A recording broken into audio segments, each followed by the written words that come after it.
Hey there, glad you're here. Tonight we're heading back to the medieval world, but not to castles or crusades. No kings, no knights, just bedtime, and something strange that might have been hiding under the sheets. Because long ago some people believed frogs could help them sleep better, or heal their pain, or draw out the bad humors that made them sick. They tied frogs to their feet, their necks, even under their pillows, and no one thought it was weird. So get comfortable. Dim the lights. Maybe turn on a fan if you like that soft background hum. And let's slip into a slower time when medicine was magic and bedtime might include a croaking roommate. If you enjoy stories like this, you can subscribe, but only if it helps you rest. Your knees ache again. You haven't walked far today, but the pain has returned. The healer came at dusk. She handed you a frog in a small cloth, told you to tie it to your foot, said it would draw out the illness, that its cold flesh would balance your humors. You didn't laugh, you just nodded, because at this point you'll try anything. You lie back on the straw mattress. It's warm, slightly damp. The frog doesn't move much. It's quiet outside. The kind of quiet that comes only in villages like yours, where night falls without resistance. You close your eyes. Not sure if the frog will help, but you're already breathing slower. And for now, that's enough. The fire is low now. Just embers, spitting softly in the hearth. Outside the wind shuffles through the trees, and a dog barks once, before falling silent again. In the hush of night, you think about your body, the ache in your knees, the pressure behind your eyes. Not sharp pains, not tonight, just a heaviness, like something too warm pressing into your skin. In 1374, pain had no name you could trust, no diagnosis, no bacterium to blame, only the unseen war of humors. Blood, phlegm, yellow bile, black bile. Everything inside you was made of these, and when one rose above the others, you suffered. A hot, red swelling in your joints meant too much yellow bile. A heavy sadness? That was black bile. A chest that rattled? Phlegm. Blood could mean fever, or lust, or simply too much life. So you bled it out or starved it, or balanced it with opposites. A hot, swollen knee meant you needed something cold and wet, something like a frog. The healer was young, but spoke with the weight of her mother's voice. She said the frog would balance your humors, that its damp skin would draw the heat from your bones. It wasn't superstition. It was order, method, the only science anyone knew. Because illness wasn't random, it was the body's language. If you listened right, you could make sense of it. You could fix it. And back then, fixing didn't mean sterilized tools or pills in brown bottles. It meant restoring balance, a frog on the foot, a poultice on the chest, a prayer whispered into the dark. They believed because belief was all they had. And sometimes belief is what starts the healing.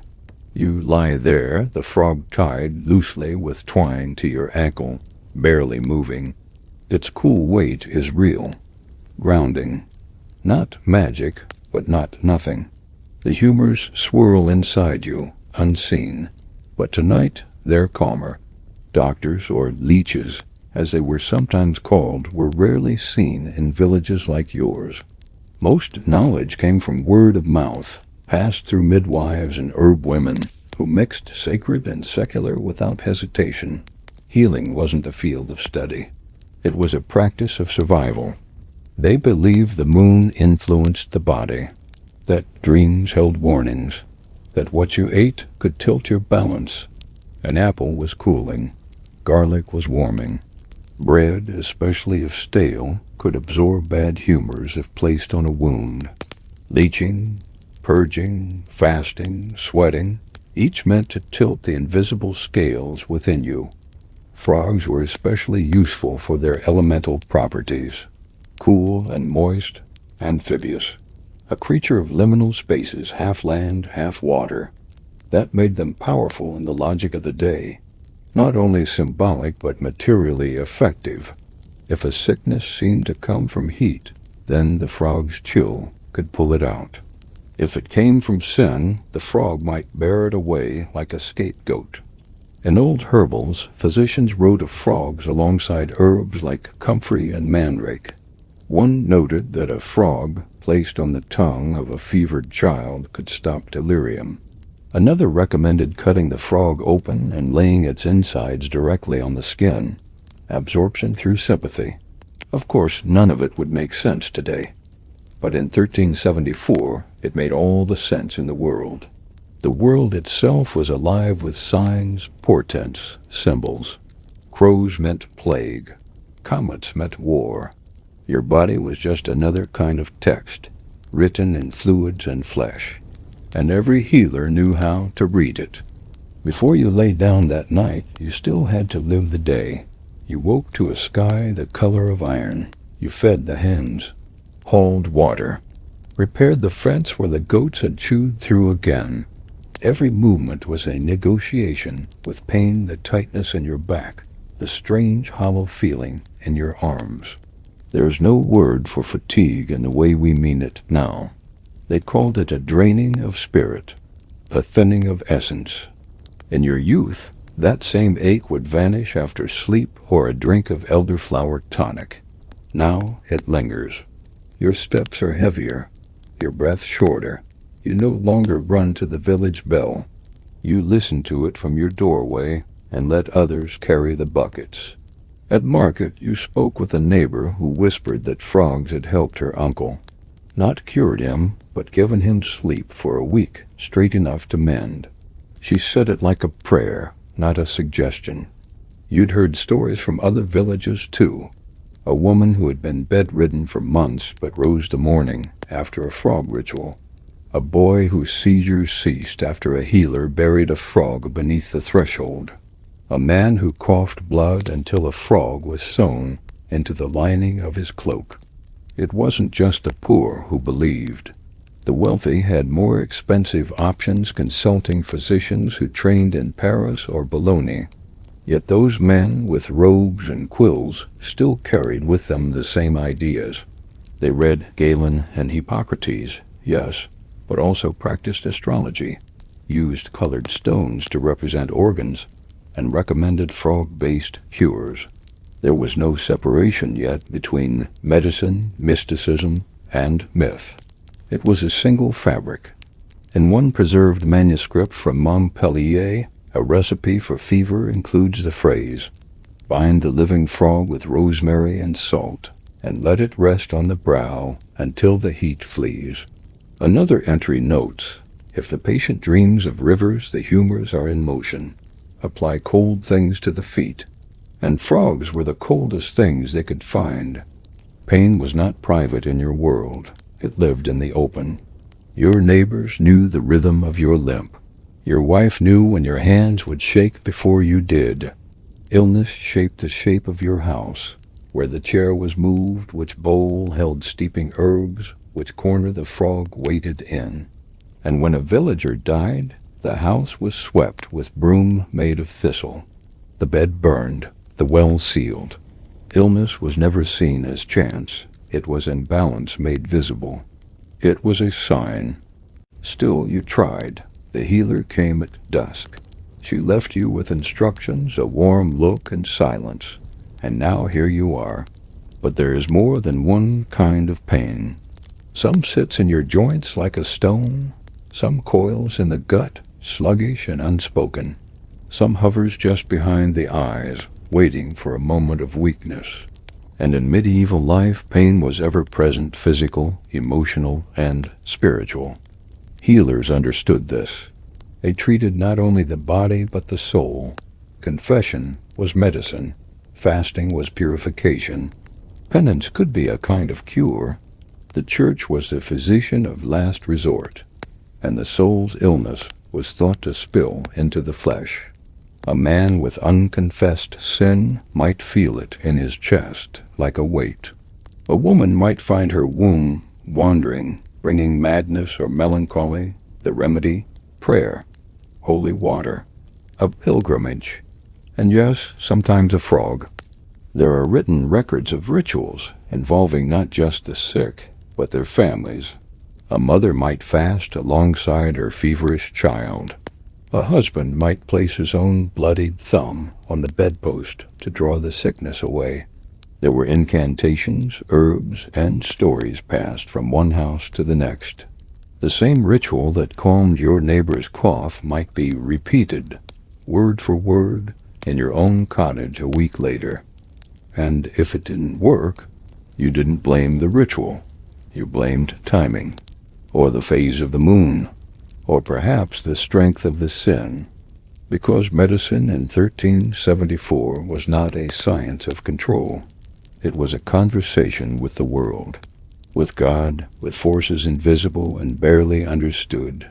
The frog, cold and alive, was a negotiator, a go-between, a silent participant in the dialogue between body and spirit. And now it lies beside you, breathing slow. You wonder if it understands its role, if it senses the sickness it's meant to draw from you. Perhaps it does. Or perhaps it only knows the warmth of your skin, the dim light, the weight of twine around its middle. Outside, the stars are bright, too many to count. They, too, were read as part of the body's story. A birth under Mars brought heat. Under Saturn, melancholy. The stars marked more than seasons.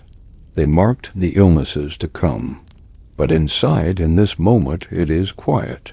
And for a world that never stopped moving, never stopped aching, this quiet is rare. The frog breathes. You breathe. Tomorrow you will wake. You will check the frog. You will try to remember how it felt to believe. And perhaps, if only for a moment, you will believe again.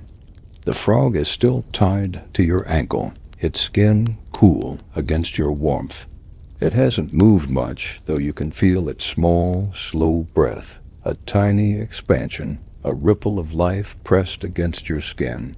You think about the healer's hands again, practiced, confident, looping the twine with a kind of tenderness that didn't feel clinical, but almost ceremonial. She had tied frogs before. She knew which ones were too restless, too thin, too dry. And she chose this one for you, a plump, dark-backed creature with wide yellow eyes that blink without urgency. Not magic, she had said, just the body doing what it must, with help. You didn't argue. These days you don't argue with anything that offers even a flicker of hope. Frogs had long been used for things no other creature would be asked to do. They were versatile, responsive, and always just the right kind of discomfort. In folk medicine, their utility wasn't just superstition, it was observation over time. A cold creature, wet to the touch, slow in its movements, quiet in its presence. Everything about a frog opposed the fiery excesses of the sick body. When a joint was swollen, when the chest burned, when the head throbbed with invisible heat, the solution wasn't always something you drank. Sometimes it was something you tied on, bound flesh to flesh, the body speaking to another, more perfect version of itself. Frogs were placed on the soles of the feet for gout, their cool bellies pressed against cracked, aching skin. For a sore throat, they were tied gently to the neck, nestled against the pulse. When someone suffered fever dreams, the healer might split a frog lengthwise and place it open side down across the chest or forehead. There were steps. Wash the frog first, but only with spring water. Speak to it, calm it. Never harvest them on a Sunday. And if the illness was caused by sin, the frog must be released under a waning moon, not buried, lest the sickness linger in the earth. Some frogs were chosen based on their coloring. A green frog for heat, a dark one for melancholy. Spotted frogs for confusion of the humors, pale ones for blood ailments. The old herbals had entries about them, sometimes squeezed between entries for fox bile and powdered horn. One, translated roughly from a French compendium, advised, Place a live frog in a sack of linen, bind it to the region of pain, and do not speak until dawn. Should it perish, the affliction is weakened. Another warned against frogs taken from still water, calling them sluggish of spirit and unfit for healing. The best frogs came from flowing streams, water touched by light, the kind that sang in its passing. There were rituals too complex, specific, and passed down like recipes. The frog must be placed by candlelight. One prayer muttered beneath breath. Salt scattered under the bed to confuse spirits. In wealthier households, the process was more elaborate. Gold thread instead of twine, velvet cushions, ointments spread before application. But the logic was always the same. The frog was not just a tool. It was a vessel, an offering, a participant. You remember hearing of a woman in the next village who had tied frogs to her wrists every night for a month.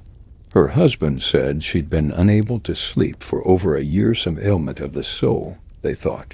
She began the ritual during Lent.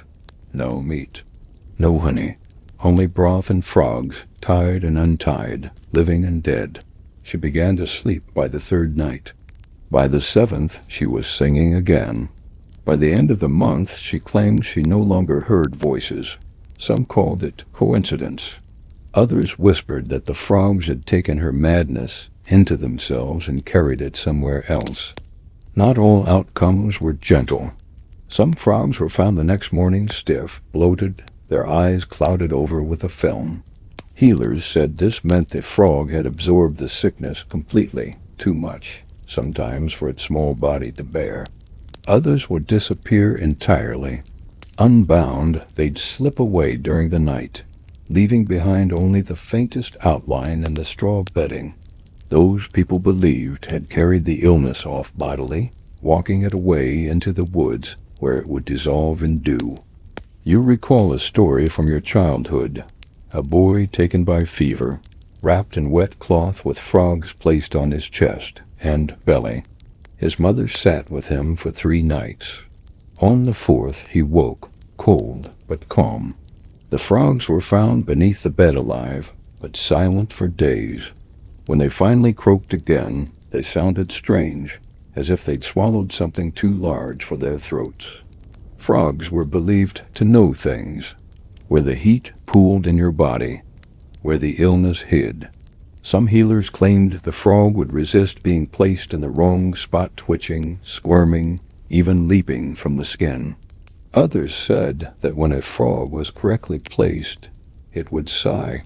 Not loudly, not dramatically, but just enough that the person beneath it felt a subtle release, as if something invisible had begun to shift. You listen for that sound now. You imagine you've heard it once or twice already. And still, the frog lies there, small, cool, present. Its belly moves with its breath. You wonder what it dreams of, if anything, whether it senses the ache in your joints or the heaviness in your lungs, whether it feels itself slowly filling with the fever you've been carrying for weeks. Or maybe it doesn't need to feel anything. Maybe just its presence is enough. A reminder that someone is here, that you are not entirely alone in the dim hollow of your body. You have no illusions. You know this won't fix you entirely. The healer didn't promise that. No one does. But maybe the point of the frog isn't to cure. Maybe it's just to keep you company through the worst of it. A living thing holding space for the body's long, strange conversation with itself. Tomorrow, you'll check it. If it's alive, that will mean something. If it's dead, that will mean something else. You'll do what must be done, bury it, or carry it to the stream. You won't tell anyone what you saw, what you felt. These things aren't shared casually. They're private, sacred, just between you and the frog. The light is nearly gone now. The coals in the hearth pulse faintly, a dull red heartbeat inside the dark. You can still hear the frog breathing. Or maybe it's your own breath, slowed by repetition, by habit. Night in your village doesn't fall the way it does in the city. There are no bells to mark the hour, No lanterns burning through the fog. Night just settles, quietly, without resistance. It seeps in through the slats of the door, through the thatched roof, through your skin. And when it comes, you don't resist. You lie down and surrender to the rhythm of sleep the same way your ancestors did, and theirs before them. Your bed isn't really a bed. It's a raised wooden frame, just high enough to keep you from the damp floor, covered in a tick stuffed with straw. The mattress sags slightly in the center, reshaped by years of weight and sweat and winter shivers. The blanket is coarse wool, thick enough to trap heat, but not thick enough to forget the cold. You don't sleep alone. You never have. Tonight it's just you and the frog, but most nights it's your wife beside you, or your youngest pressed against your side, or your mother-in-law's wheeze from the corner cot. Privacy is a luxury for the dead. The living sleep where they can. The bedtime ritual begins before the body ever lies down. It starts with closing the shutters, with checking the latch on the door, with whispering a line from a prayer you don't entirely remember. It continues with rubbing your joints, stretching your legs, placing the bowl of water near the fire so it doesn't freeze before morning. Sometimes you drink a sip of nettle tea. Sometimes you spit into the hearth for luck. Tonight, the ritual included the frog. That's new. But it fits. You tie it carefully, just as you were shown. Not tight enough to harm it, not so loose it can slip away. You feel its skin shift beneath your fingers, cool, moist, almost human in its pliability. The first touch startled you, but now it feels grounding, real. It reminds you of your own body in ways you don't fully understand. Maybe that's part of the ritual too. Remembering what you are under all the layers of cloth and pain and worry. You place the frog where the pain is most alive. The ankle, tonight. Sometimes it's the knee. Once, when your stomach felt like it was boiling from the inside, you lay on your back and set the frog directly on your navel. It didn't stay long, but that night you dreamt of rivers. In the dark you listen, not for intruders or wolves or spirits, though those fears are never far, but for the familiar sounds of the home at rest. The creak of the wood beams, the rustle of mice behind the grain sack, the pop of a log shifting in the hearth. These are bedtime sounds, markers of safety. And every night your body checks for them, confirms their presence before it dares to sleep. There are rules to this. Don't sleep on your left side, it encourages melancholy. Don't fall asleep while angry, it invites demons. Keep your feet warm, your heart light, and your head slightly elevated. A stone under your pillow can catch nightmares. An iron pin beneath the bed will keep the spirits from pressing your chest as you sleep. And if you're sick, truly sick, tie a frog to your flesh and let it draw the fire out. No one calls it comfortable. The frog isn't soft, isn't soothing in the way a balm or blanket might be. It's a living thing. It moves, it shifts. It sometimes makes a quiet, glottal noise that doesn't quite rise to a croak. You feel its limbs twitch now and then. Once you woke in the middle of the night, convinced it had crawled onto your chest, its belly pressing cold against your sternum. But it was still at your foot, unmoving, as if it had never left. The discomfort is part of the ritual. Healing in this world isn't supposed to be easy. If the frog was warm, silent, soft, it wouldn't work. It must challenge the body just enough to make it feel noticed. Just enough to remind it that the balance is shifting, that something is changing. The frog is a weight, a presence, a conversation starter between skin and spirit. Your wife once joked that if she died before you, she wanted to be buried with a frog on her chest, just in case the grave was too warm. You laughed, but quietly. You both knew it wasn't a joke. The ritual of the bed is sacred, not because it's beautiful, but because it's repeated. Every night in every home, by every body that hurts and hopes to wake up with a little less hurt. Whether it's a frog or a poultice or a whispered name tucked beneath the pillow, the meaning is the same. The body is wounded and the night is long. And so we prepare for it, not with defenses, but with strange, quiet offerings. You shift under the blanket. The frog stirs slightly. You exhale through your nose and feel your body sink a little deeper into the straw. The fire has gone out. The dark is complete. There's nothing left to do now but wait. Sleep, if it comes, will come slow. But that's all right. The ritual has already begun. And you are not alone in it. The fire has burned down to ash. The only warmth left is what clings to your own body and the faint touch of the frog's skin against your ankle. The room is still, but not silent. There's no such thing as true silence in a house like yours. Even in the deepest part of the night, something always moves. A beam creaks. A mouse skitters. Wind fingers its way through thatch and settles over everything like a wet cloth. You can hear the goats shifting in the shed outside. One of them snorts. Then the sound disappears again into the hush. But these are known sounds. Domestic, ordinary, the kind that belong to a home. The fear comes from what lives outside that. What lies beyond the shutter, beyond the weak wooden door barred with iron nails and good intentions. Night in your time isn't gentle. It isn't romantic or calm. It's vast, unknowable, alive. It presses against the walls with the weight of things unseen, thieves with knives, wolves with silver eyes, spirits that have no name and no shape but plenty of intent. You've heard the stories your whole life.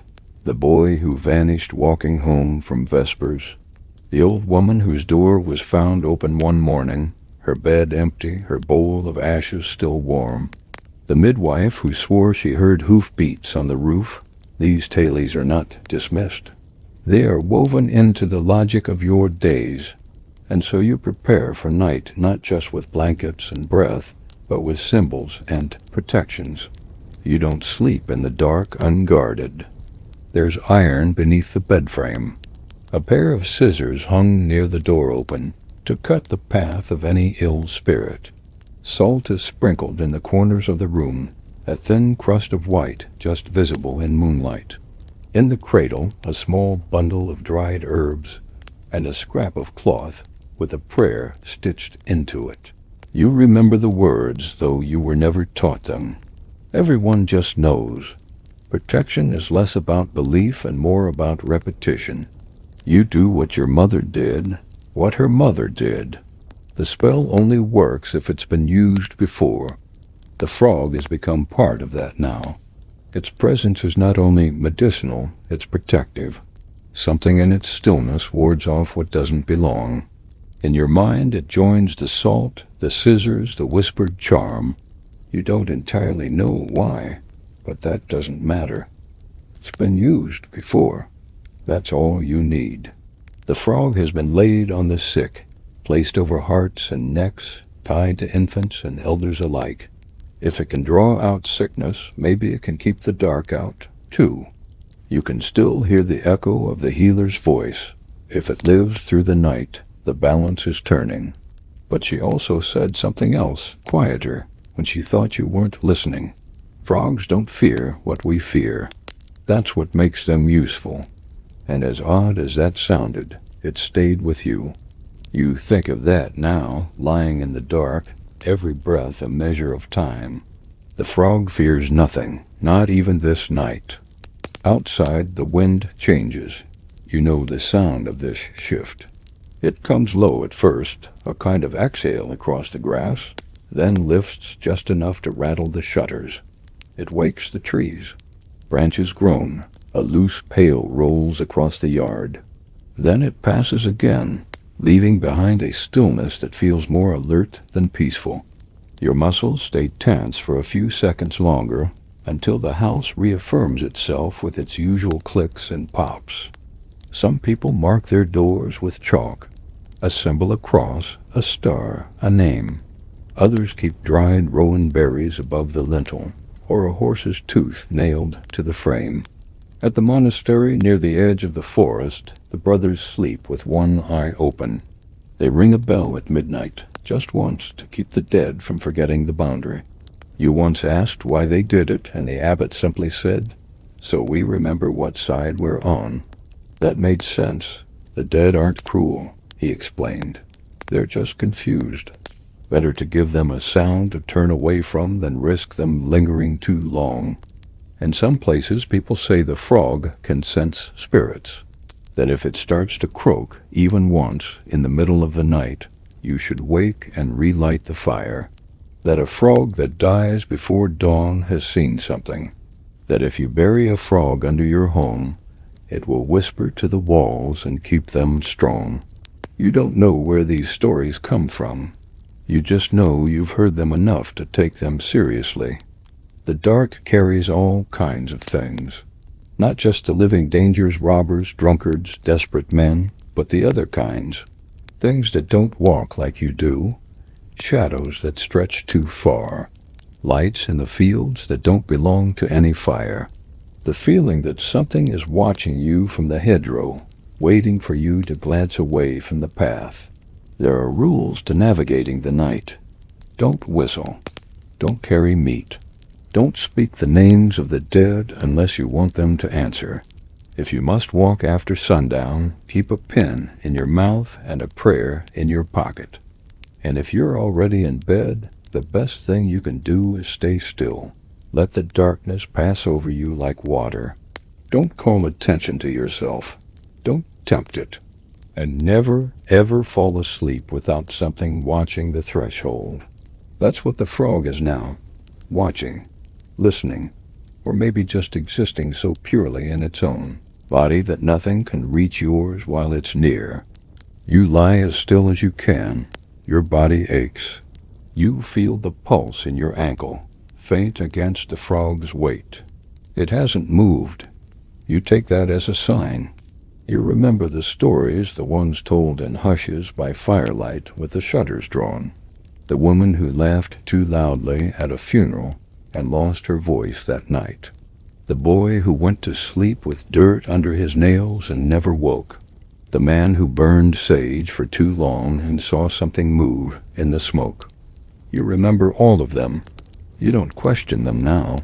The night is not the time for skepticism. It's the time for stillness, for silence, for small acts of protection. For frogs. The wind has quieted again. The house has gone still. You breathe slow, steady. Not because you're calm, but because you know it helps. You focus on the frog, its cool presence, its breath, its silence. You think of all the other beds across the land, all the other bodies lying in the dark with frogs tied to limbs or resting in bowls beside the hearth. You're not alone. Not really. This is what people do. What they've always done. They prepare for the dark and they wait for the morning. Maybe the frog is afraid of nothing. Maybe that's why it works. Maybe, in its own quiet way, it keeps fear from rising too high inside you. And maybe, just maybe, that's enough to get you through the night. It's easy to look back and see foolishness, to scoff at the frog, the rituals, the herbs tied in cloth, the prayers muttered over sore knees and blistered skin. But that's the comfort of hindsight. A view from a hill built on centuries of books and microscopes and sterile glass rooms. You weren't there. You didn't feel the ache in your bones with no name to call it. You didn't watch your child's fever climb while your prayers went unanswered. You didn't feel time slow around you as a cough lingered, as a wound refused to close, as breath grew thin and tight. In that world, logic was made from pattern, not proof. And frogs, oddly enough, fit the pattern. They understood the body as a map of elements, 4 fluids that swirled inside you like weather in a sealed jar. Blood, phlegm, yellow bile, black bile. Every discomfort, every twitch or ache or imbalance could be traced to one of them taking too much space. You weren't sick. You were tipped, tilted out of alignment, too much fire, too much cold. The frog's job was to pull you back toward center. They didn't need evidence in the way we mean it. They had experience, memory, faith. A man with swelling in the foot tied on a frog and felt relief the next morning. That was evidence. A child's cough quieted after a ritual involving wet clay, rosemary, and a frog in a bowl. That, too, was evidence. Repetition was reason. The frog wasn't just a creature. It was a substance, a living balm. Cool and moist in a time when heat and dryness were feared qualities. People feared fevers more than anything. Fire beneath the skin was not only painful, it was dangerous. It burned the mind, made people rant, see visions, forget names. And what better to draw it out than something that lived half in water, something that thrived in mud and shadow and chill. The frog was, in their eyes, a small, perfect antidote. There was also a belief rooted in sympathetic magic that like attracts like, or that opposites can balance each other. The world was a mirror. If something caused pain, its reflection could ease it. If a frog could live with cold blood and still leap through the world with vitality, maybe it could loan you some of that balance. Maybe it could absorb what you had too much of. This wasn't superstition in the sense of nonsense. It was structured, studied. Healers spent years learning these systems. It wasn't random, it was a science of patterns. Heat rose. Moisture soothed. Frogs were always moist. Therefore, frogs soothed. And they were dependable. You could always find one near a stream and a shaded puddle under a stone. They didn't run far. They didn't bite. They didn't die easily unless they were meant to. People noticed that. It meant something. They became part of the medicinal landscape alongside herbs, stones, minerals, oils, and prayer. In some records, frogs were listed in the same breath as crushed pearls or unicorn horn. Not because people thought they were magical, but because they had presence, reliability, a consistency that nature rarely offered. Some healers went further. They saw the frog as a middle being neither of the land nor entirely of the water. Something liminal, something between. Just like sickness itself, which was seen as a space between wellness and death. Frogs lived in that in-between. They understood it. They weren't just tools. They were participants in the great balancing act between elements. A woman once wrote that her healer told her to hold a frog under her tongue, not to swallow, not to chew, just to let it rest. She did it. Her fever broke the next day. She said the frog never blinked once the entire time. There was also the matter of what frogs didn't do. They didn't cry. They didn't bleed visibly. They didn't rot quickly. They died quietly, if they died at all. A creature so composed had to be good medicine. It didn't suffer like people did. And if it didn't suffer, then maybe it could hold your pain without breaking. Not all uses were bodily. Some used frogs to draw out spiritual afflictions. One ritual involved whispering your worst thoughts to the frog, your rage, your guilt, your dreams, and then placing it in a box buried for 7 days. When the box was opened, if the frog was gone, the illness had passed. If the frog was dead, it had sacrificed itself. If the frog was alive and staring upward, it had decided to stay with you. There were instructions for what to do in every case. These rituals were not guesswork. They were careful, emotional even, but precise. You weren't stupid if you used a frog. You were doing what made sense with the tools you had. Just as today someone might drink a green smoothie to flush toxins they can't name. Just as someone might sleep with a crystal under their pillow or take pills they don't fully understand because they trust the hands that offered them. Trust is the oldest part of medicine. It predates science, writing, even speech. The first cure was not a plant or a poultice. It was the feeling that someone was watching over you in the night, that the pain was being noticed, that something cold and quiet and alive was sharing the weight. The frog doesn't know any of this. It doesn't need to. You're the one who understands, or at least tries to. In a world where illness has no name and healing has no guarantee, understanding becomes a kind of cure in itself. To say this is why is to feel a little more control over something that cannot be controlled. And so the frog becomes logic. It becomes clarity. Lying there now with its weight against your skin, you don't feel silly. You feel seen. You're participating in something older than medicine, older than language, something closer to rhythm, to ritual, to hope. And in 1374, that was enough. Sometimes it still is. Morning does not arrive like a gift. Not in this world. It doesn't sweep in golden and bright with songbirds and soft linens. It seeps in, reluctantly, pale and gray at first, then gaining color, slowly stirring the room in pieces. The corner of the hearth, the rim of the water bowl, the shape of your hand resting beneath the blanket, and finally the frog. You open your eyes before the light touches everything. Not because you're eager, but because the body wakes from habit, not readiness. Your joints ache. There's a stiffness in your chest where breath used to come easier. For a moment you lie still, eyes open, listening. There is no music to the morning, just the scrape of something outside, the call of a raven, the groan of a roof beam adjusting to the change in air. You're aware of your own weight, the mattress sagging in the same familiar way, the air cool on your face, the smell of ash, wool, and straw. And underneath it all, you remember there was a frog tied to your foot when you slept.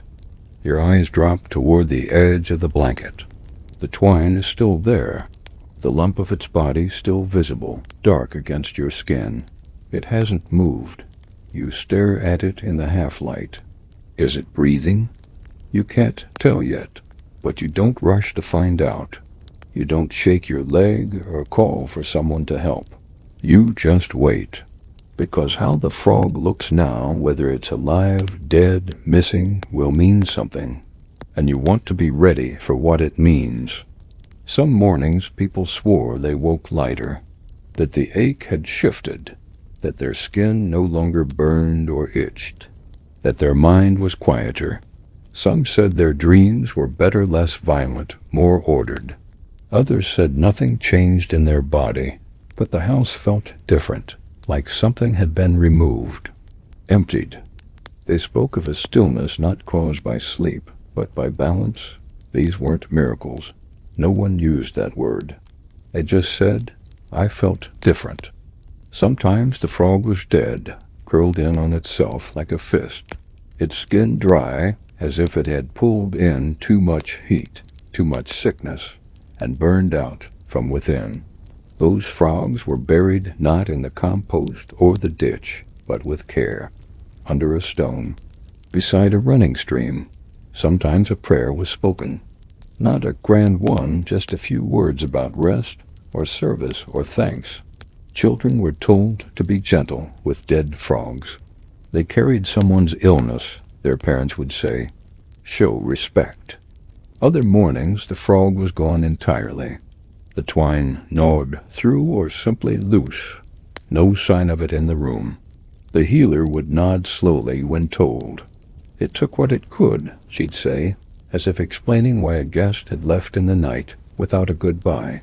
Some believed those frogs went to bury the illness themselves. Others said they returned to the stream to die unseen. One man said he found a frog in his garden 2 weeks after his wife's recovery, sitting under the rosemary bush. When he approached, it didn't move. He thought it might be the same one. He left it there.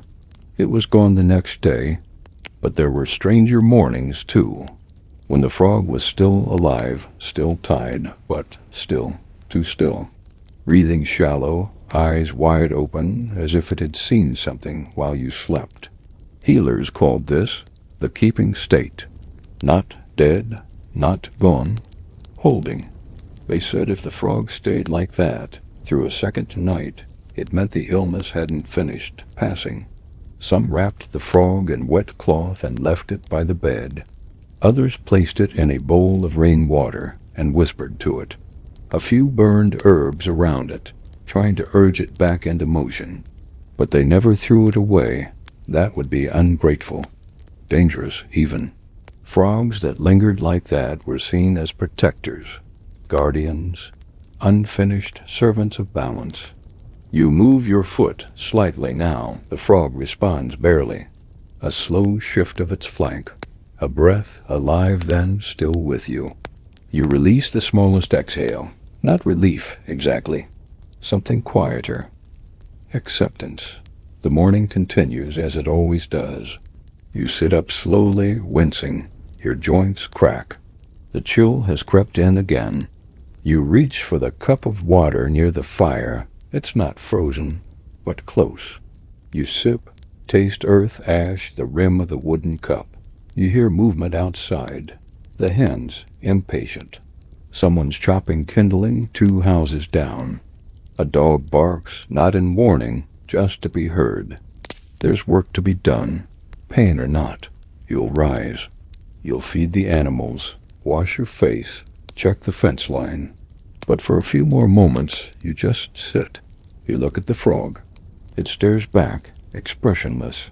You wonder if it knows what it did last night, if anything passed between you, if it will leave tonight, or stay or never leave at all. Some people kept the same frog for weeks, reused it, tied it to different parts of the body each night. They swore it learned where the pain lived, that it adjusted, that it knew. Others said one night was enough, that too much use was greedy. You're not sure what you believe yet, but you don't untie the frog. Not yet. There's one last story the healer told you months ago, before your pain had truly settled in. A tale about a man who bound a frog to his chest every night for a year. He was plagued with night terrors, visions, fevers that came and went with no pattern. The frog never left, never died, never croaked. It simply stayed. The man got better, slowly, but the frog eventually refused to be removed. It lived in a pouch he wore beneath his tunic, then in a small clay bowl by his bedside.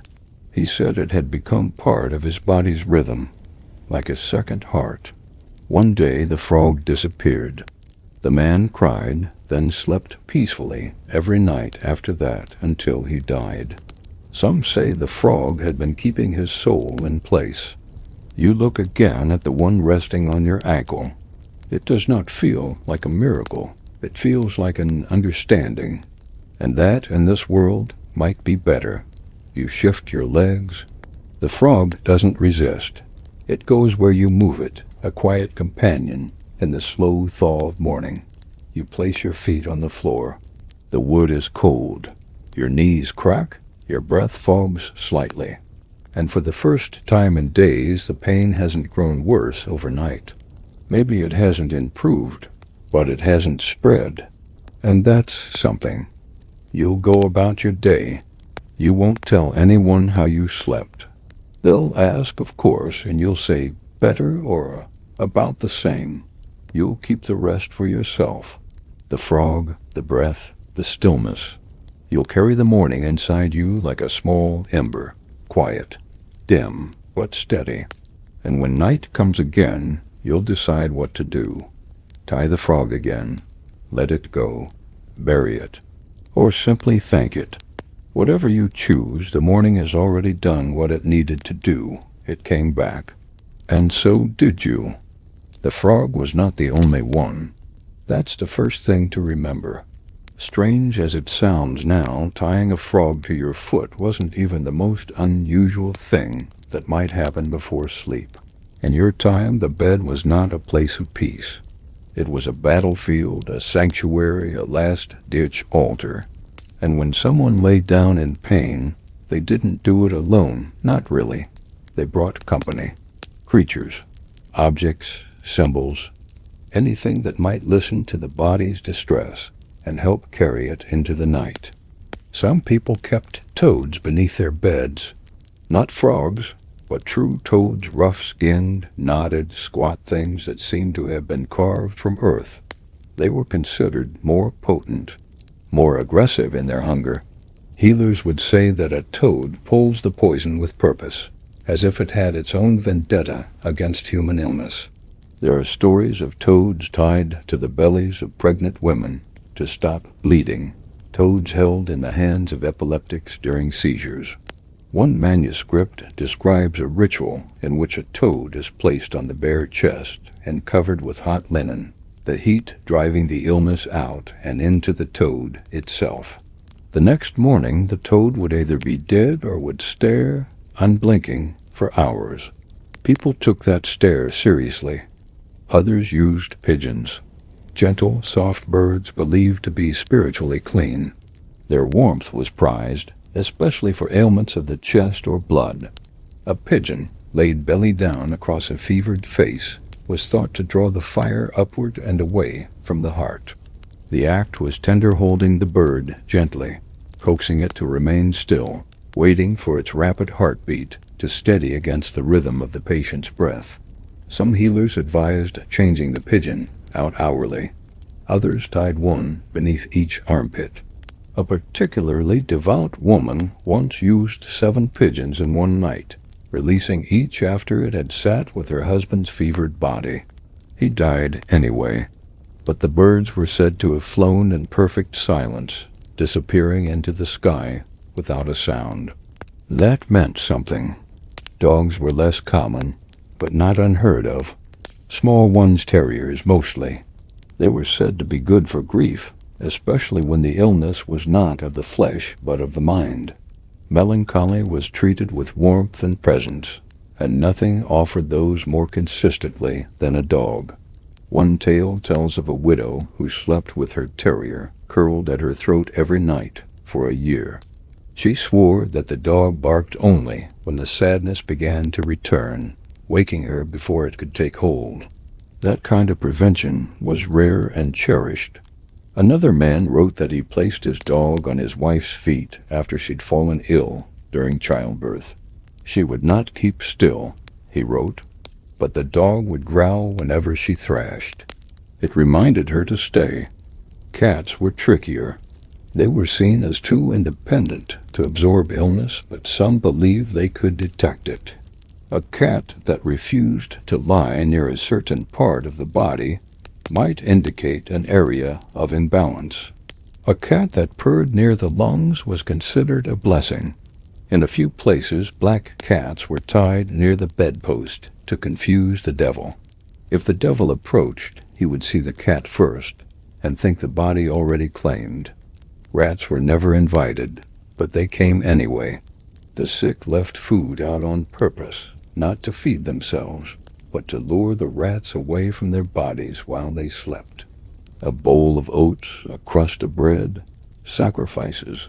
It was said that a rat nibbling your toes in the night meant death. But if it stopped at the foot of the bed, you had time. People tracked such signs. The animals knew things. People just had to watch. Even insects had their place. A spider crushed in wine was said to cure convulsions. Ants placed in a cloth and laid across the forehead were thought to clear the mind. There is a record from a town in Saxony where people caught lightning bugs and pinned them to sleeves during plague season, hoping their glow would ward off the invisible. And then there were the still things, objects, substitutes for creatures, when creatures couldn't be found or weren't allowed. Onions sliced in half and placed on either side of the bed to absorb sickness. Moldy bread laid directly on wounds. A clove of garlic tucked into the ear to stop coughing. Clay bowls filled with river water placed beside the head to drink the night air. a strip of wool soaked in milk tied around the neck. Each item had a logic. Each was the result of memory, tradition, desperation. Charms were common. Small bundles wrapped in cloth, tied with hair or string, and laid between the breasts or beneath the chin. Inside, herbs, teeth, hair, dried seeds, pieces of metal, salt, sometimes even fingernail clippings. These were made by women who knew what plants spoke to what illnesses. Some charms were reused. Others were buried after use, especially if the sickness was thought to be spiritual. You don't keep what caught a demon. You put it in the ground. And then there were jars. Small clay vessels filled with water, left uncorked beside the bed. Before sleep, the person would whisper their illness into the jar, quiet, intentional. Then they sealed it with wax in the morning.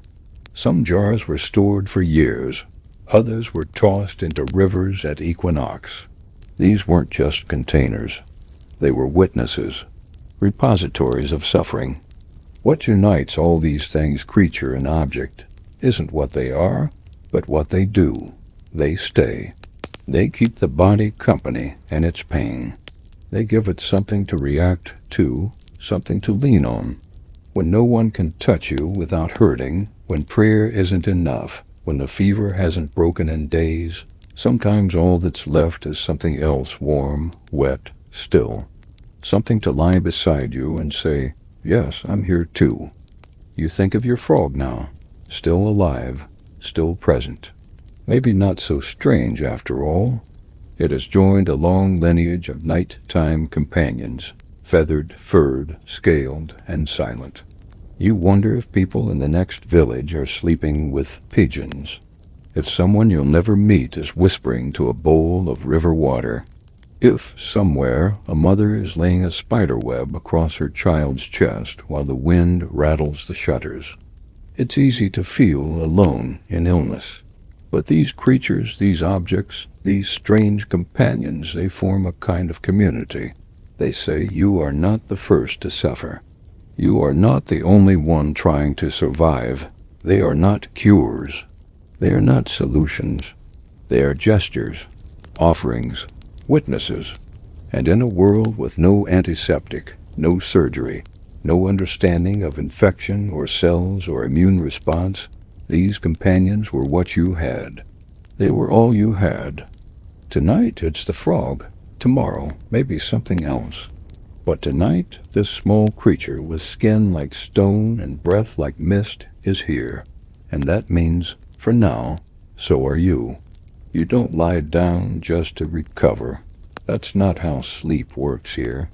In your time, sleep isn't a recharge. It's not just a body pulling down the blinds and filing away memories. Sleep is a passage, a place, something you travel through, something that can go wrong, and something, in the eyes of the people around you, that doesn't fully belong to the living. Every night when you lower yourself into the straw and close your eyes, you cross a threshold. You give up control of the limbs you spent all day commanding. You surrender breath to something slower. Let thought untether itself from your will. And you hope quietly that you'll come back whole in the morning. Some people do, some don't. Sleep is not promised. It's permitted. In 1374, people didn't see sleep as a simple necessity. They saw it as dangerous, sacred, an in-between realm, thin-walled and porous. Dreams were messages, visions, warnings, sometimes sent by God, sometimes by the devil. They believed that what happened in sleep could alter your health, your fate, your soul. A nightmare wasn't just the mind entertaining itself. It was a visitor, and if you didn't take the proper steps, prayers, charms, protections, that visitor might not leave when the sun rose. That's why people tied things to themselves. Frogs, yes, but also bits of iron, pieces of ribbon, fragments of psalms written on vellum and slipped beneath the tongue. A woman might braid a lock of her child's hair into her nightdress to keep him close. A man might sleep facing east to to keep watch for angels. In your time, people measure sleep in hours. In this time, they measure it in spirits kept at bay. The church kept close watch on dreams. Confessors asked about them, especially the troubling ones. If you dreamed of fire, of falling, of blood, it was cause for concern. If you dreamed of lust, you were told to fast. If you dreamed of speaking animals, of fields that glowed, of rivers that spoke your name, it meant something. Everything meant something. Sleep was the place where God could speak to you directly, and so could anything else. Even healers, those rooted more in herbs than in sermons, knew the risks. They spoke softly before sleep, muttered words into the corners of the room, into the folds of blankets, into the frog's body itself. Take it with you, they'd whisper. Not just the heat, not just the pain.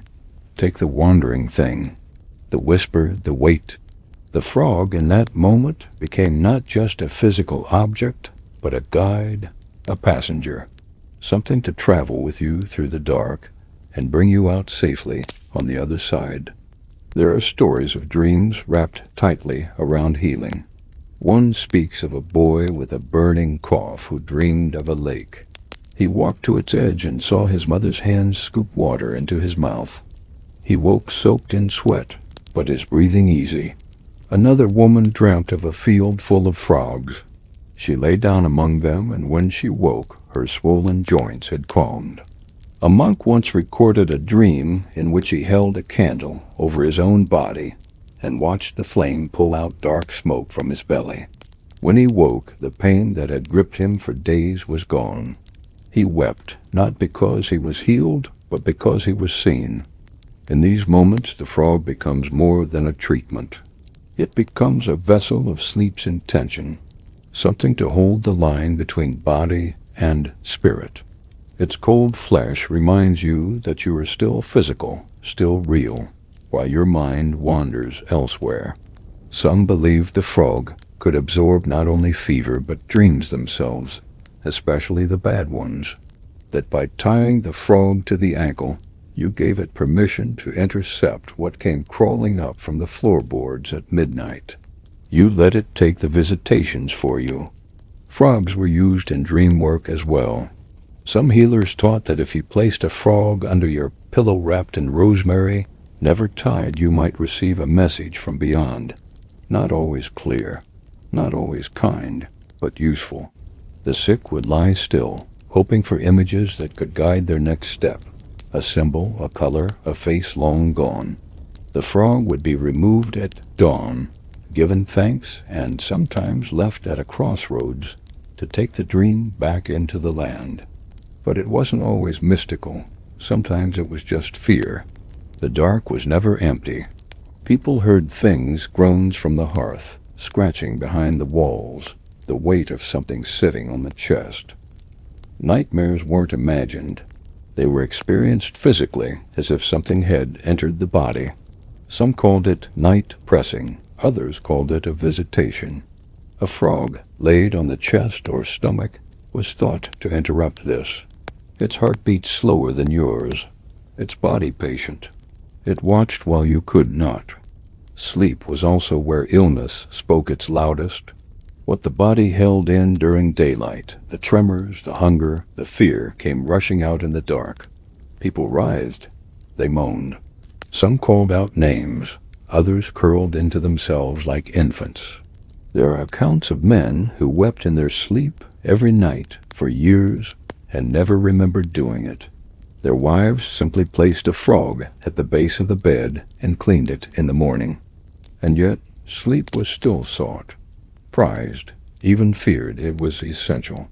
It was the only time the body could stop arguing with itself, could lie quiet long enough for the frog to do its work, to pull the heat from the blood, the bile from the belly, the shiver from the lungs. When someone was truly ill, the first question asked in the morning wasn't, "Are you hungry?" or "Do you hurt?"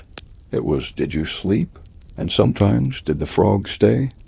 You think now of how sleep comes to you. Slow, reluctant, sometimes not at all. You've had nights when your eyes refused to close, your limbs refused to settle, when your mind leapt from worry to memory to grief without pause. But with the frog beside you, something shifted. Not silence, not peace, but a kind of weight, as if the night were being carried by someone else, as if you were being watched without being judged. You don't remember what you dreamed last night, but you remember how it felt to be seen. And now the frog still rests, alive, quiet, present. A sentinel of the dark. Maybe it did nothing. Maybe all the healing you felt has been your own body slowly remembering itself.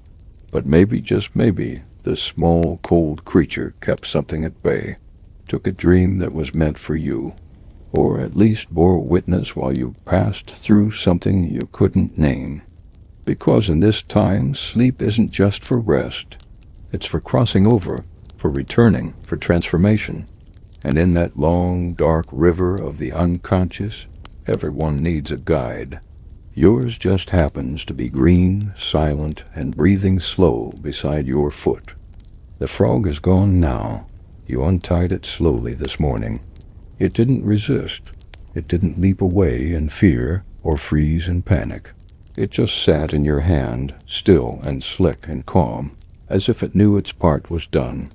You carried it to the stream at the edge of the village, the same place where your grandmother once washed linens, where your wife once pulled water during harvest, where you once watched your son skip stones in a year that now feels like someone else's memory. You crouched beside the water, held the frog for a moment longer, and then let it slide from your hand into the current. It didn't look back. Frogs never do. You stood there a long time, longer than you meant to. The wind moved through the trees above you, and for a moment you listened for something, an echo, a farewell, the last rustle of illness leaving your skin. But there was only the water, and your breath, and the aching truth that something had shifted. Not dramatically, not enough to shout about, but enough that you felt different inside your own body. And now, walking back to your cottage, you wonder, what did it all mean? The frog, the rituals, the prayers and poultices and night-long vigils. Why does it matter that people once tied animals to themselves to ward off the dark? Why do you still believe in some small corner of your heart that it helped? Maybe it's because healing, more than anything, is about story, and people then and now are creatures of story. You give shape to what you don't understand. You find rhythm in suffering. You make rituals out of chaos.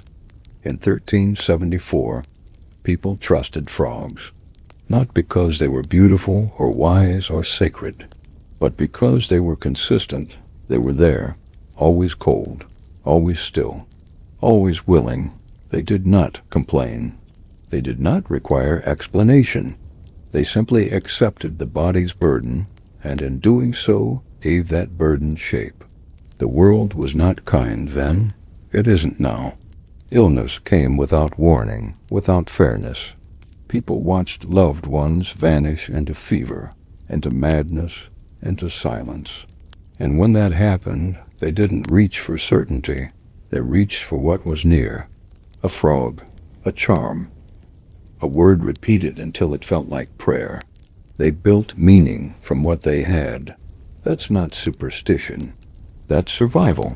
And really, what have we changed? Today we reach for pills, for apps, for smooth voices on screens, telling us to breathe in, breathe out, close our eyes. We monitor our steps, our calories, our sleep cycles. We swallow capsules with names we can't pronounce. We light candles not for the saints, but for mood. We wear crystals. We journal. We fast. We detox. We whisper mantras into dark bedrooms, hoping for a better morning. The frog is gone, but the ritual remains. The form shifts. The desire doesn't. We want our healing to make sense. We want to look at our pain and say, this is why. We want to believe that something we do tonight, some gesture, some object, some quiet choice might make us feel better tomorrow. That maybe if we place the right thing beside our body, the suffering will lift just a little. That's not foolish. That's human. We still draw lines between the visible and the unseen. We may not speak of humors anymore, but we talk of energy, of imbalance, of toxins, and alignment. We say the gut is a second brain. We say trauma lives in the body. We believe that sadness can make us sick, that anger can give us ulcers, that fear tightens the chest, and grief floods the lungs. Are we wrong? Or are we simply using different language to describe the same truths? Back then, they trusted frogs. Now we trust wearables. We set alarms to remind us to drink water. We track symptoms with sliders. We light incense. We listen to thunderstorm loops in the hope that something, anything, will coax our bodies toward peace. These aren't decorations. They're rituals. Just like the frog tied to the ankle. Just like the bowl of salt under the bed. We've digitized the magic, made it sleeker, but we haven't abandoned it. Some say the frog was just a placebo, a symbol. But what is a placebo, really, if not belief doing the only thing it can, stepping in when nothing else works? And why is that not real? If a frog can calm a burning joint just by being present, by inviting the body to notice itself again, then maybe that's as real as anything. Maybe presence is medicine. Maybe ritual is. You don't need to believe in everything to admit that something helped. You don't need to prove the science behind the frog to acknowledge that your pain felt smaller afterward. The body is complicated, the mind more so. And sometimes the right answer isn't explanation. It's story. Because healing is and has always been a kind of storytelling. A way of saying, here's what happened. Here is what I did. Here is who stayed with me through the night. And here I am still. You don't remember everything the healer said. You don't need to. What you remember is her presence, her calm, the way she didn't flinch when she saw your swollen foot, the way she didn't promise anything but handed you the frog anyway. That gesture said more than 1,000 prescriptions ever could. You remember lying down with the frog. You remember the weight of it, the coolness, the way your body adjusted to it without needing to understand it. You remember waking up and not feeling worse. That was new. That was enough. Now the frog is gone. The pain, perhaps, will return. Perhaps it never left. But the story is different now. You're not just sick, you're someone who tried something. Someone who shared the night with a creature who asked nothing from you and gave something small in return. That's the legacy of all healing rituals, not their success, but their witness. They stay with you. They say, I was there. I helped. You endured. So what does all this say about us? It says we are creatures of meaning, of pattern, of aching and trying again. It says we are people who look into the dark and reach for something soft, something cool, something quiet to hold the pain with us. It says we don't want to suffer alone. And when we must suffer, we want that suffering to be part of something, a rhythm, a ritual, a story. We may not tie frogs to our feet anymore, but we still do what they did. We reach for whatever is near, whatever we think might hold our hurt, and we say, stay with me, just through the night, just until the morning. And sometimes that's enough. Before there were herbs, before there were charms, chants, frogs, or prayers, before illness had names, and before pain had purpose, there was fire. You don't think of it as medicine now, not in the same way you think of the frog or the healer's bundle. But that's only because it's always there, because its warmth is a given, because you've forgotten what it feels like to be truly cold. Not the chill of winter, but the cold of absence, of silence, of air without heat, of death. That cold the kind that lives in the body long after the wind has passed. And against that, there is only one answer: the fire. When someone in the home becomes ill, the first reaction is not to reach for herbs or cloth or ritual. It's to tend the fire, to make it strong, to feed it, to sit by it. A woman with aching bones will pull her stool closer, hunch over the coals, and say nothing. A child with fever will be moved to a bed as close to the hearth as safety allows.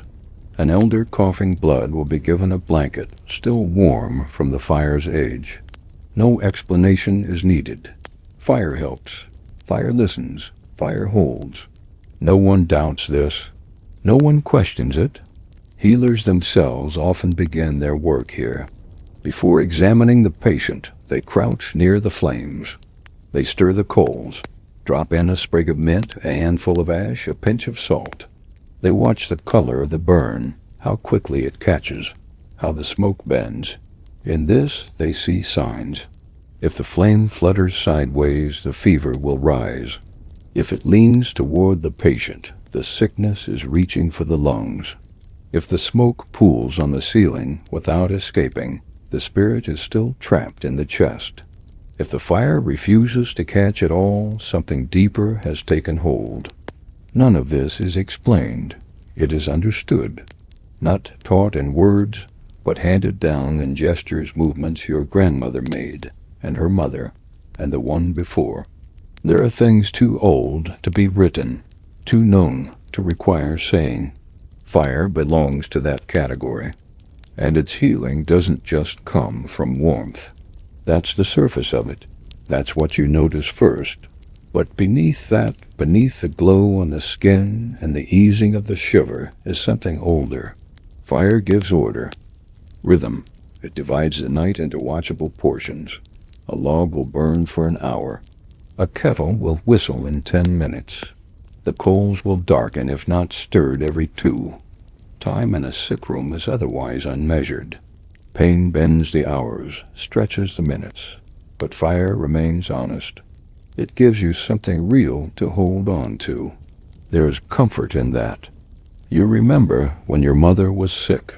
You remember the way she stared into the hearth, not just for heat, but for direction, like she was waiting for it to answer. She would mutter her discomfort aloud. The ache has moved to my back. The cough is wet now. The dreams are darker. Not to you, not to anyone, just toward the fire, and she'd wait. And sometimes she would nod afterward, as if the flames had spoken. Because the fire is not just for warmth or light or healing. It is also a companion, a witness, the only one who stays up all night without complaint.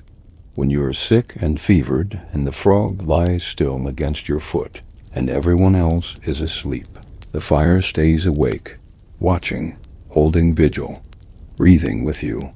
Its flickers casting shapes on the wall that feel, at times, almost human. There are people who speak directly to the flames, not as prayer, not as poetry, but as conversation.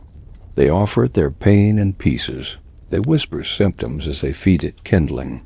They ask questions they cannot voice aloud. Will I get better?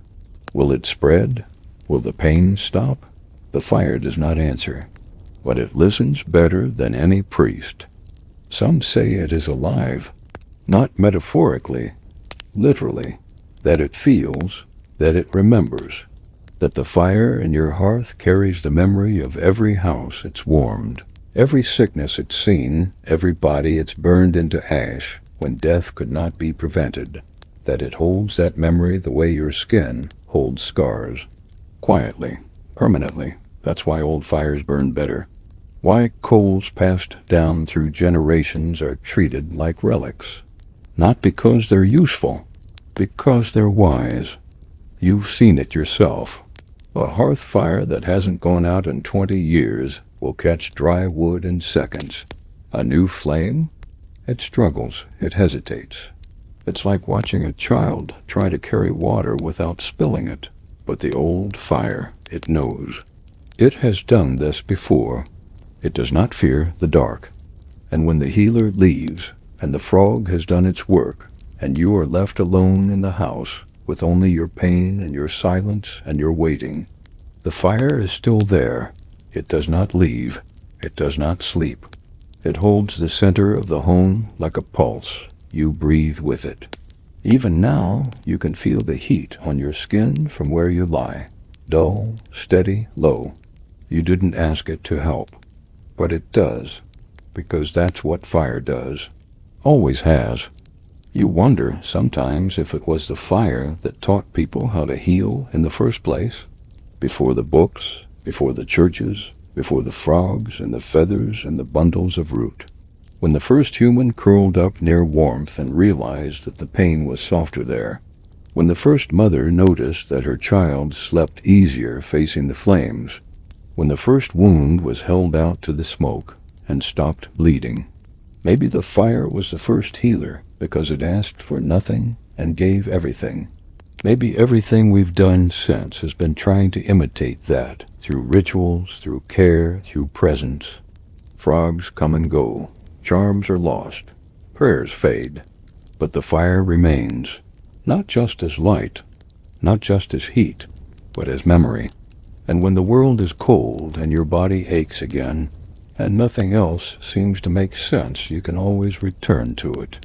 Sit near it, say nothing, and let it do what it's always done, stay and heal.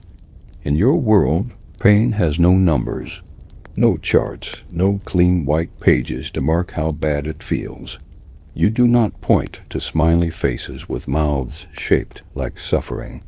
You do not rank it 1 through 10. Pain here is a shape, a sound, a memory.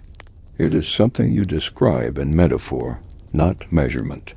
And the words you choose say as much about you as they do about the ache itself. When someone in your village says they feel pain, they do not say it hurts. They say things like the heat has risen or the weight has moved. They say the fire has sunk into my bones, the worms are back in my belly, or my skin feels like it's listening too hard. They speak of pain like a visitor, like a presence that walks through the body in strange patterns. It comes and goes. It settles in the joints for winter. It climbs the spine like ivy. It moves from the chest to the arms when grief is too much to carry. These are not exaggerations. These are truths wrapped in symbol, shaped by centuries of observation and inherited belief. Pain in your time is not a thing to be named clinically. It is a thing to be witnessed communally. No one suffers in silence, not because they are strong, but because they are not expected to. Pain is not private. It is passed along, measured not in severity, but in impact. When someone says, "My legs have gone hollow," the whole room nods. They know what that means. When they say, "I dreamed of iron again," the healer doesn't ask why. She prepares something for the blood. The healer's role isn't just to treat. It's to listen, to translate. She knows that no two people describe the same pain in the same way. One man says his stomach feels like stones inside a sack. Another says it's like something coiled, waiting. One child weeps without words, and she places her hand on their brow, whispers something only the fire understands, and makes a tea so bitter it burns through the silence. There is a rhythm to these descriptions, a kind of poetry, but not for beauty, for accuracy, because pain is slippery. It hides. It pretends. It moves when you try to hold it still. And so people use stories to catch it. A man might describe the ache in his ribs by recounting a dream in which he was stabbed with a cold fish. A woman might explain her fever by saying she saw the moon inside her own mouth. These aren't lies. They're translations. You learn over time to listen for what the body cannot say plainly. Children especially have their own language. They speak of spiders in the belly, of fireflies in the ears, of birds under the skin. Adults learn not to correct them. A child who says a frog is whispering to their foot is not delusional. They're trying to explain inflammation. No one mocks that. If anything, it's taken as a sign the healing is beginning, because once the pain can speak, it can begin to be answered. You remember when your own pain began. It wasn't sudden. It crept in. First the knees, then the lower back, then the quiet dread that followed you between chores. You couldn't explain it to your wife at first. You just said, "It feels like rain inside the bones," and she nodded. She brought out the frog without another word. She had heard those words before. Her father had said the same thing the year he started walking with a stick. In some parts of the region, pain is recorded in chalk. Not in journals, but on the walls near the hearth. Small symbols, one for each sensation. A spiral for dizziness. A jagged line for toothache. A curved hook for nausea. The sick person draws it each day before bed. And when the symbol vanishes for more than 3 days, it is believed the pain has gone. Not cured. Just departed. Maybe it will return, but for now the wall says otherwise. And people trust the wall more than they trust the body. Others keep pain objects.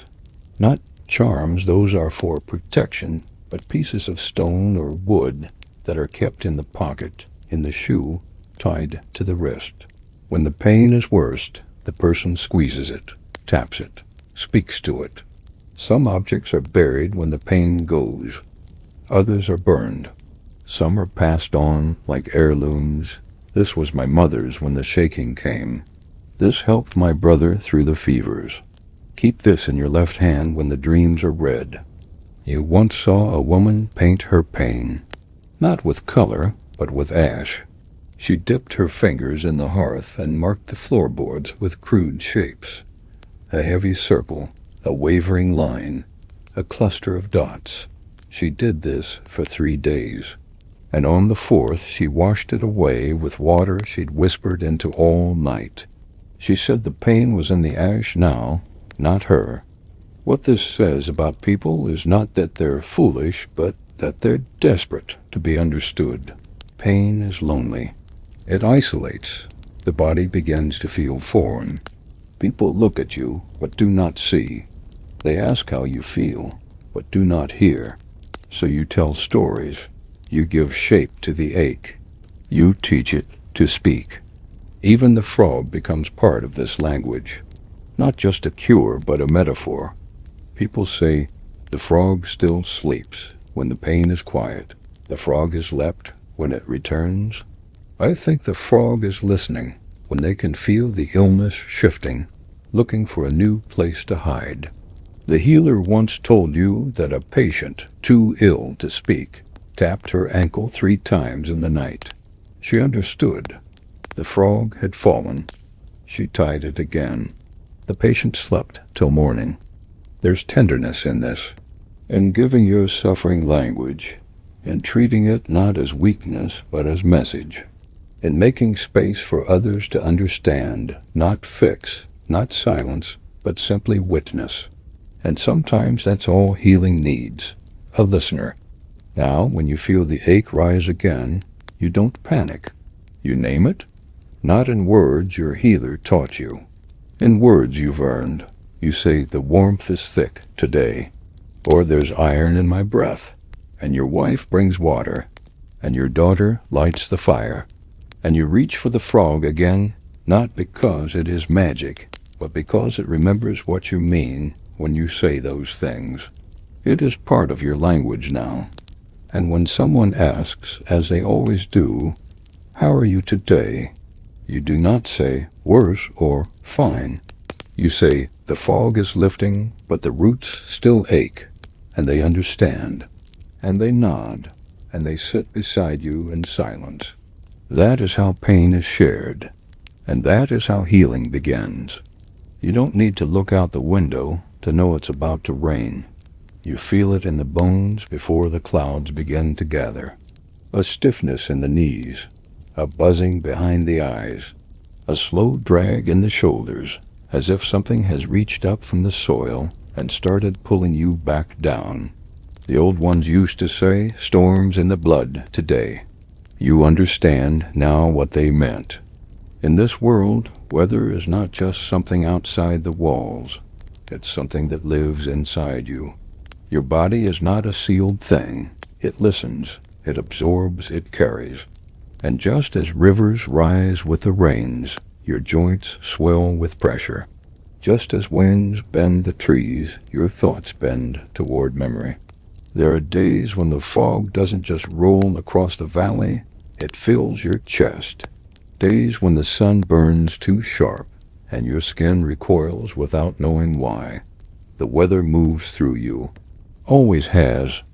In 1374, people understood this without needing to explain it. They didn't speak of barometric pressure or serotonin levels. They didn't need to. They simply knew the wind has a mood. The rain has a voice. The cold has a mission. The heat has a hunger. And your body, it is not separate from any of it. It is a field, a tide pool, a clay jar set out beneath the stars, shaped and reshaped by the sky above. Healers used weather the way others used words. They read the day before they read your pulse. A fever during a dry heat meant one thing. A cough during a misty dawn meant another. The same illness could have different causes, depending on whether the moon had waned or whether a thunderclap had been heard 3 nights prior. The body was always in conversation with the world around it, and healing meant learning how to listen to that conversation. Frogs, too, were part of this weather language. Their behavior predicted more than illness. A frog that croaked during daylight foretold heavy wind. A silent frog before sundown meant snow. A frog that refused to be still, even when tired, meant a sickness from the air itself, a wind-borne illness, invisible, carried on breath and rumor. You once watched a healer let a frog go because it would not stop moving. She whispered, "The sky's in his lungs. Let him return it."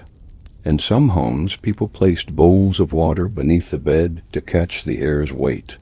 If the surface remained still overnight, they believed the soul had rested. If it rippled, even without breeze, something was stirring outside or within. Others hung feathers from their rafters. If the feather turned in the night, it meant the body had fought something unseen. If it dropped, someone in the home would fall ill within the week. But even these rituals were less about prediction and more about rhythm, recognition, a way of saying, "I see what's coming. I feel what's already begun." There was never an illusion of control, just participation, just respect, just the knowledge that the wind doesn't ask permission. It enters as it pleases. You remember a year when the weather changed overnight and early frost in September.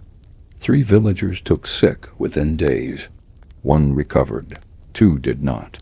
The healer blamed the sudden cold, said the lungs had not been warmed. After that, every home in the village left a burning ember near the door until the solstice passed. Not for heat, for memory, for warning. Even now, you feel it. The wind has shifted. The frog is gone. The healer hasn't visited in weeks. But your knee has stiffened again. Your dreams are slower. Your skin itches just below the surface, like the edge of a storm is brushing past. No one else has noticed yet, but you know. Your body always knows. It's not just illness. Grief has weather too. You've felt it. The sudden cold of silence after someone leaves. The pressure in the chest, like thunder in the distance. The way old sadness rolls back, and like a fog at dusk. You try to ignore it, but your breath shortens. Your fingers ache, and the fire seems to flicker with less confidence. There are no potions for this, no roots to chew, but you do what people have always done. You prepare. You clean the house. You light the fire early. You whisper to the hearth. You gather what might bring comfort. You do not pray, not exactly, but you watch the wind, and you wait. Because that's what healing really is here. Not an end, not a cure, but a practice. A ritual of noticing, of staying aware, of understanding that your body is not simply yours. It is shaped by the moon and the rain, by the warmth of others and the cold of grief. It is a house with open windows. Things pass through. Most leave, some stay. And when they stay too long, you do what your mother did. You reach for the old signs. A frog, a bowl, a word repeated in the dark. You name the ache. You give it place. You let it move through you like weather, and you trust it will pass. You've seen it happen. A fever leaves with the sunrise. A cough lifts when the wind changes. A sadness fades after the snow melts. There is no logic to it, not by modern standards. But the logic of the body is older than the logic of the mind. It remembers, it listens. And so tonight, when you feel that ache returning, the one that speaks not of sickness, but of season, you say nothing. You simply bank the fire. You lay still, and you let the weather pass through you. Because in the end, you are not just flesh and bone. You are tide and fog and ash and light. You are animal and element. You are body, but also sky. And that is enough. The frog is gone. You didn't expect anything from it. And maybe that's why it helped. Maybe it wasn't the cold skin or the ritual or the humors. Maybe it was just the quiet sense that something stayed with you through the night.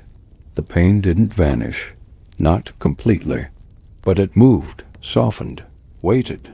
The healer didn't promise anything, she never does. Just left you with the frog, the fire, and a silence deep enough to rest inside. Now the room is still, your body is slower, your breath easier. You're not sure if anything worked, but you slept. You're here. And sometimes that's enough. So rest now. The fire is low. The world is quiet. The ache will return, maybe. The wind will rise. But for tonight you are warm. You are still. You are held. No spells, no promises, just the memory of something ancient beside you in the dark, and the sense that healing doesn't have to be loud to be real. And somewhere, a frog gets to live another night.